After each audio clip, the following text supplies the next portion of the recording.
Hello, I'm Esoteric, and today I'm going over the battle mechanics of Pokemon Red, Blue, and Yellow in more depth than I did earlier in the walkthrough.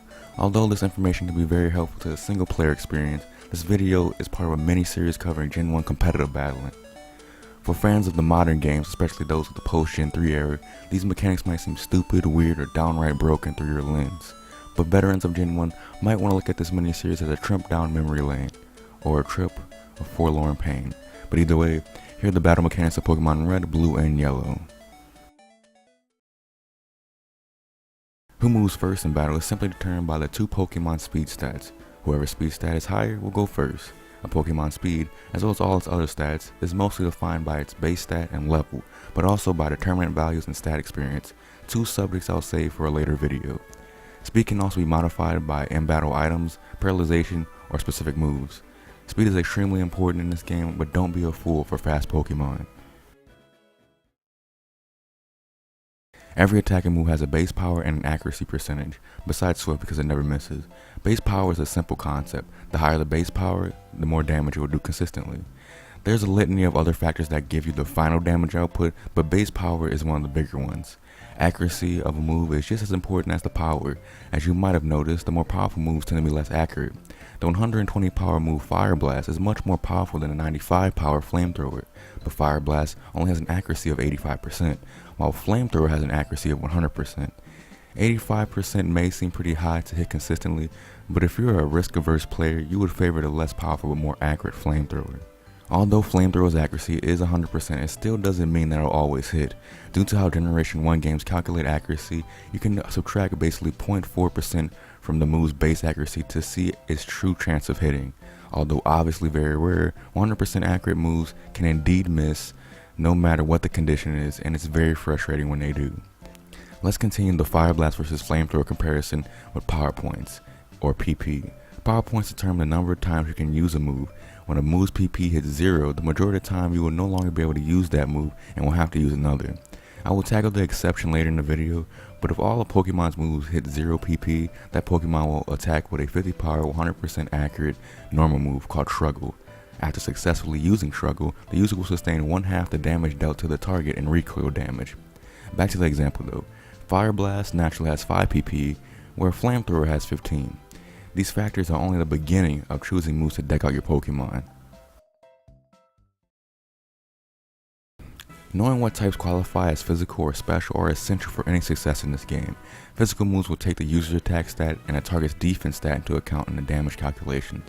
Special moves will take the user's and target's special stats to determine damage dealt. If you're curious about damage calculation, I'll put a link in the description to the algorithm. Types of moves that are considered physical are normal, flying, fighting, ground, rock, bug, ghost, and poison. Types of moves that are considered special are water, grass, fire, ice, psychic, and dragon. Same type attack bonus is another mechanic you'll have to ingrain into your memory, often referred to as stab. Same type attack bonus is exactly what it sounds like, a reward for matching the type of your Pokemon to the type of the move. To be specific, it rewards this match with a 50% boost to the base power of that move. For example, Surf used by the normal type Kangaskhan will have a power of 95, but when used by the water type Seeking, Surf will have a power of 142.5. Quite the difference. Stab can be a matter of life or death, or should I say consciousness or being knocked out. Two powerful Pokemon that you'll see if you play Gen 1 competitively are Jolteon and Dragonite. They both have their pros and cons, but let's say in this situation you have to take down a Gyarados. A Thunderbolt from a level 100 Jolteon will most likely knock out the full health level 100 water flying type in one hit, due to the 50% boost. But a Thunderbolt from the Dragon flying type Dragonite will not. Critical hits are hits that do more damage than the usual amount. Critical hits have damage multipliers between 1.5 to 1.95 depending on your level. As your Pokemon level grows, the power of the critical hit also grows. Level 5 Pokemon critical hits tend to be 1.5 times multipliers, and level 100 Pokemon tend to have crits around 1.95 times multipliers. Critical hits also ignore any stat changes, positive or negative, of the user or of the target. Critical hits are determined by a Pokemon's base speed. The faster the Pokemon is, the more likely to land a critical hit. Since there is such a variance in base speed of different Pokemon, there is also a wide variance in crit rates. The fastest Pokemon in the game have about a 1 in 4 chance on any given turn of landing a critical hit, whereas the slowest Pokemon in the game only have an approximate chance of 1 in 20. You see that speed not only affects turn order, but also damage output and overall viability. For example, Jolteon and Vaporeon have the same special stat of 110, but have stab moves with 95 base power, but Jolteon has a speed of 130 while Vaporeon has a speed of 65. This means that Jolteon will land a critical hit 25.39% of the time, while Vaporeon will only land 112.7% of the time. So Jolteon will be able to consistently do more damage with Thunderbolt than Vaporeon would serve for no other reason besides its crit rate. There's also a few moves with a heightened chance to land a critical hit, such as Razor Leaf Slash, Crab Hammer, and Karate Chop. These moves multiply Pokemon's crit rate by 8 times, so any Pokemon with a base speed of 65 or higher will almost be guaranteed a critical hit. The reasons I say almost is because critical hits have at least a 0.2% chance of not landing, even though the math may work out to be 100%, similar to move accuracy. One last thing about crits is that it's said that focus energy raises the user's crit rate, but it really divides the crit rate by 4. Another quirk to keep in mind. The Generation 1 critical hit ratio situation goes down in infamy as one of the most broken game mechanics in Pokemon history. Typing is a very large factor of this game, more so than speed. It doesn't matter if you're able to get critical hits all the time if you're doing half damage due to using an electric type move on a grass type. There are 15 Pokemon types and 22 dual type combinations in this game, and it's very important to know what Pokemon is what type to land a super effective hit. A super effective hit occurs when you use a move that is a type that is the weakness of a target's typing. For example, Blastoise's Surf is super effective against the ground type Sand Slash because ground is weak to water.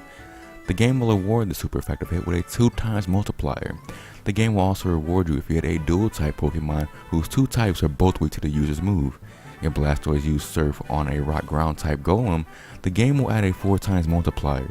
But type matchups go both ways. Most types in this game have multiple resistances which can normalize, half, quarter, or nullify damage absorbed.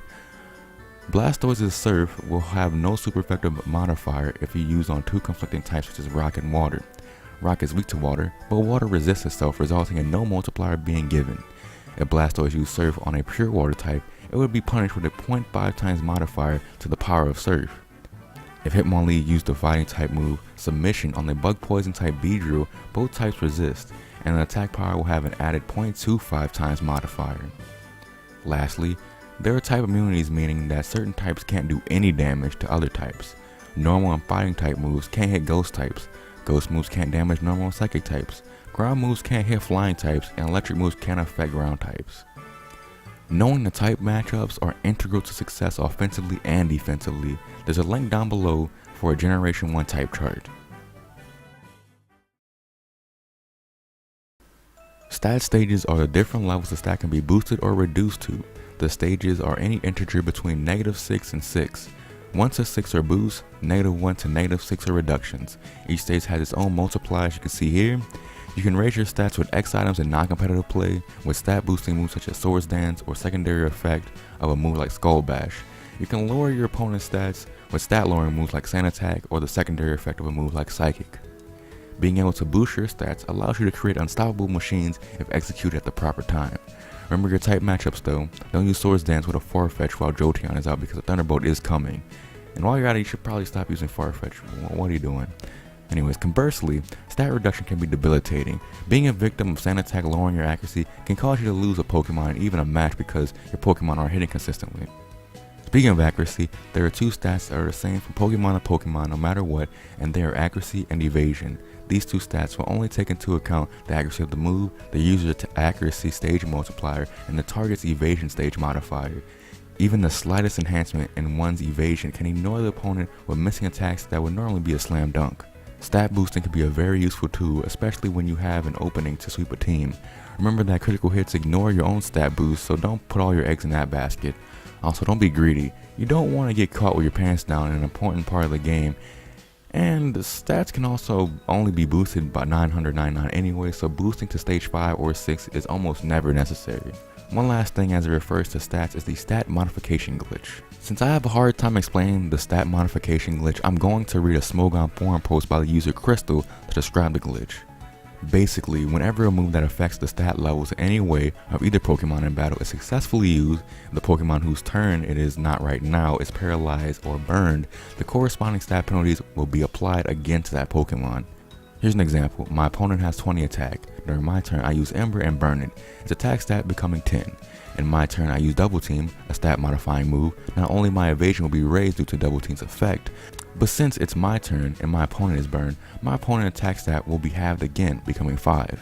Whenever one certain stat of a Pokemon is affected by a stat modifying move, that stat is recalculated again, ignoring any stat modification not related to that stat level. So if I say my original speed stat is 100 and my speed stat level is 7, and I use agility or my opponent uses shrink shot on me, the resulting speed stat will become 266 respectively, no matter what. But if I'm paralyzed in the second case, my speed will be quartered, becoming 16. Notice how my speed isn't quartered in the first case, because I use agility in my own turn. If my opponent happens to be paralyzed when I use agility on myself, his speed will be quartered, and the same applies to attack if burned. I hope that helps. I understand, but I'm also a little confused. Some moves will knock out an opponent no matter what the conditions are, besides type immunities and accuracy/evasion. Fissure, Horn Drill, and Guillotine are the one-hit knockout moves in this game. They only have an accuracy of 30% and will always fail if the user is slower than the target, but if you use 1x accuracy, these moves will always hit. You still need to be faster though for it not to fail. I know that this was more of a single player tip, but still be aware of these moves in competitive settings. A game-changing aspect of battling is status conditions.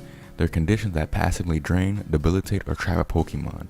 I will not be covering self-inflicted statuses such as semi-vulnerability and bracing, or things tied to one specific move such as Leech Seed and Substitute. I may talk about specific moves in a later video if I haven't done it already in this walkthrough. The major statuses I want to focus on are Paralyzation, Sleep, Burn, Poison, Frozen, Confusion, and Bound. Paralyzation can be caused directly through status moves like Thunder Wave and Stun Spore, or be caused by a secondary effect of a move like Thunderbolt. Paralyzation causes the victim's speed to be reduced to 25% of what it used to be, and for the victim to be immobile due to fully paralyzation 25% of the time. It should be noted that attacking moves of the same type of the victim cannot be paralyzed. For example, the normal type Snorlax cannot be paralyzed by the normal type move, Body Slam. The sleep status is only caused by certain status moves such as Sleep Powder and Hypnosis. Sleep can be self-inflicted by the move Rest, which will fully restore the HP of the user. Sleep will last 1 to 7 turns, and while asleep, the Pokemon can do absolutely nothing. Once the Pokemon wakes up, it can't move until the next turn. A Pokemon that is burned has its attack halved and loses 1/16 of its maximum HP every turn. Burn can only be inflicted as a secondary effect of attacking moves such as Flamethrower, and fire types cannot be burned at all. A poison Pokemon will lose 1/16 of its maximum HP every turn. Poison can be caused directly or indirectly by way of secondary effects. Poison types cannot be poisoned. Badly poisoned is a result of being a victim to the status move Toxic, which does the normal 1/16 of the victim's maximum HP the first turn, but every subsequent turn adds an additional 1/16. So after 6 turns of being badly poisoned, the Pokemon will faint if it never heals back up. If a badly poisoned Pokemon is switched out, that badly poisoning will turn into normal poisoning. If a Pokemon that is badly poisoned gets seeded by Leech Seed, Leech Seed's damage will also increase just like badly poisoning does each turn. A Pokemon can become frozen due to the secondary effects of select moves. Once frozen, a Pokemon is completely unable to use any moves and can only be thawed out by an Ice Heal, Fire type moves that have the potential to burn, or if the opponent uses Haze. The Confused status causes the Pokemon to have a 50% chance of hurting itself with a 40 power typeless move every turn. Confusion will wear off in 1 to 4 attacking turns, meaning that turns where you're recharging or fully paralyzed will not lower the amount of confusion turns left. The Bound status is caused by a few attacking moves, Wrap, Constrict, Bind, and a couple more, and causes the target to be unable to use moves for 2 to 5 turns. Binding moves will continue to do damage until the target is released. The Bound status in Gen 1 is known for its quirkiness, so I'm going to quote a passage from Bulbapedia that sums up this weirdness. If the user of the binding move switches out before the target is released, the target will be unable to attack during that turn. If the target switches out before the turn duration ends, the binding move will automatically be used against the incoming Pokemon, deducting an additional PP from the move. If at such a time binding moves have 0 PP, it will still be used against the incoming Pokemon, but in this case, due to a glitch, the move's PP will roll over to 63 and full PPS will be applied to it. Even if the bonding move misses, the target will not need to recharge for Hyper Beam. Additionally, if the user of the bonding move attacks before the user of Hyper Beam during a recharge turn, and the use of the bonding move misses, the user of Hyper Beam will automatically use Hyper Beam during that turn. If at such a time Hyper Beam has 0 PP, it will still be used. In this case, due to the same glitch, the move's PP will roll over to 63 and full PPS will be applied to it. That was a lot of information. I hope you found that helpful.